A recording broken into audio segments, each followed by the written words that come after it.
everybody and welcome to day 329 of Rhys's stories. And today I'm going to be reading you the story of the dancing frog, written and illustrated by Quentin. Tell me another story about our family, said Joe. I'm really too tired, Lovey. If I make the cocoa and the sandwiches.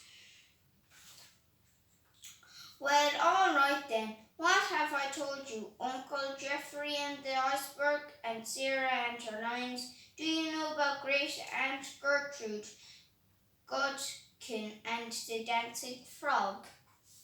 No. Can I have that, please? You get the cocoa and I'll see how much I can remember. When Gertrude was a young woman, she married an officer in the Navy. He was very handsome with a black beard and a smart uniform. The trouble with being married to a sailor is that he has to go with his ship, so that a lot of the time you can't be with the person you most want to be with.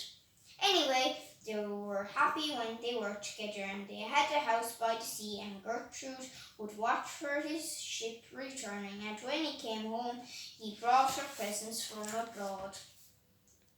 What sort of presents? Little brass tables with folding legs, wooden camels, ornamental daggers. One day the ship didn't come back. Gertrude waited and waited. Then there was a letter from the Navy to say that the ship had sunk and Gertrude's sailor was drowned. You can imagine how awful it must have been to get a letter like that. Yes. She went out of the house and started walking along by the river. There can't have seemed anything in life worth living for, and she was on the point of throwing herself in so that she could be drowned too like her husband and finished. But she noticed something which stopped her. On one of the lily pads in the river was a frog. It was dancing. Gertrude stood and watched it as it danced, and then I don't think she quite knew why she walked into the water and picked up the frog and carried it home. That night Gertrude kept the frog in a bucket in the kitchen, and the next day she dug a pond for it in the garden. For the rest of the day Gertrude stayed by the pond watching the frog swim about. From time to time it would do a little dance on the grass. That evening, after she had something to eat, Gertrude put her record on the wind-up gramophone she had been given as a wedding present. Then she went out into the garden and picked up the frog in her hands and brought him in and put him on the kitchen table, and the frog slowly started to do a new kind of dance, a dance to the music. And then we don't quite know what happened, but the frog went on the stage. Perhaps Gertrude knew someone at the local theatre, and the dancing frog is a rather unusual thing, and no doubt Gertrude didn't have much money after her husband disappeared, and was glad of anything they could earn. Anyway, for the first time, the frog's name appeared on a theatre poster, right at the bottom. George the Dancing Frog. Was that his name then?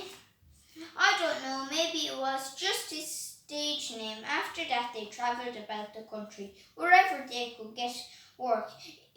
It must have been a hard life for Gertrude, carrying the luggage, staying in cheap lodgings, arguing with landladies who didn't want a frog in their rooms. But they made lots of friends at one theatre. George took part in the Conjurer's Act.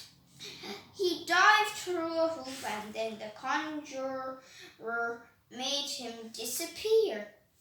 At another theatre, he jumped out of a hat when the comedian pretended to be drunk, what Daddy used to call squiffy. Yes, that's right, Lovey. George learned lots of new dances, the Lancers, the Gay Gordons, the Polka, and then one day Gertrude was told something that changed their lives. There was a job at a big theatre in the city. A talking dog had been taken ill with a sore throat and they were desperate for a replacement. George got the job. He did all his dances and suddenly everybody wanted to see him. It was a different life. People sent flowers to George's dressing room and waited to see him at the stage door.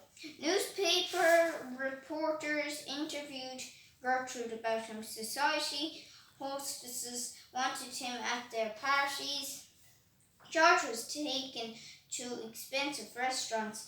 A famous chef even invented a dish especially for him of worms and butter sauce.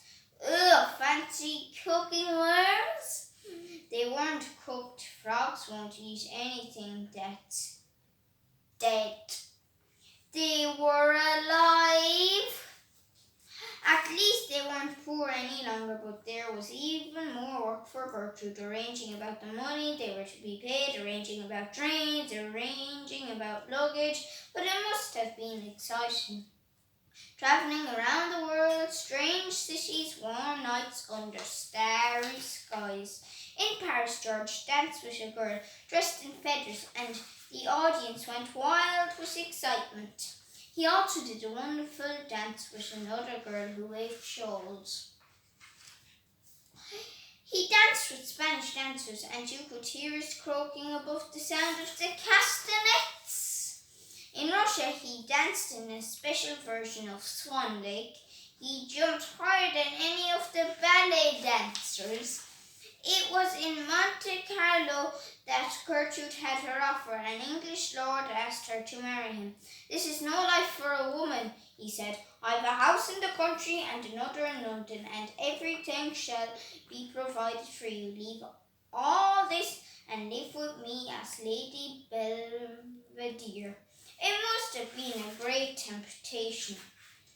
Who was to know how long George would go on being successful, but they were just getting ready for their tour of the USA, and somehow she knew she couldn't really give up, so Lord Belvedere had to be content with no for an answer. The dreadful business of the fire happened in New York. George was rehearsing a new musical. The night before the show opened, the hotel where they were staying caught fire. Gertrude was out in the street buying the evening papers. She saw smoke bursting out of the hotel doors and windows.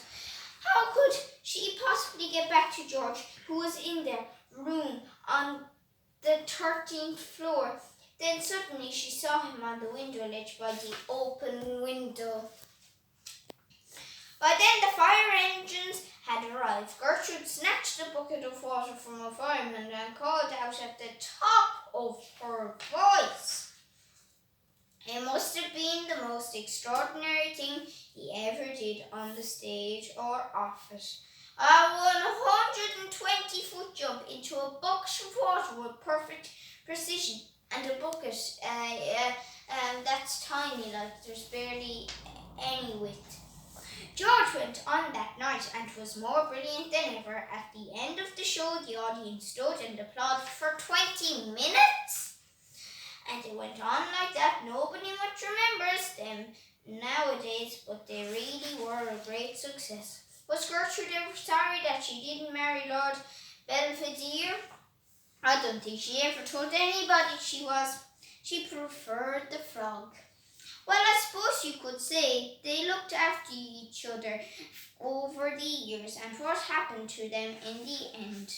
The last time anybody in the family saw them was before the war. They had a little house in the south of France with a water tank for George.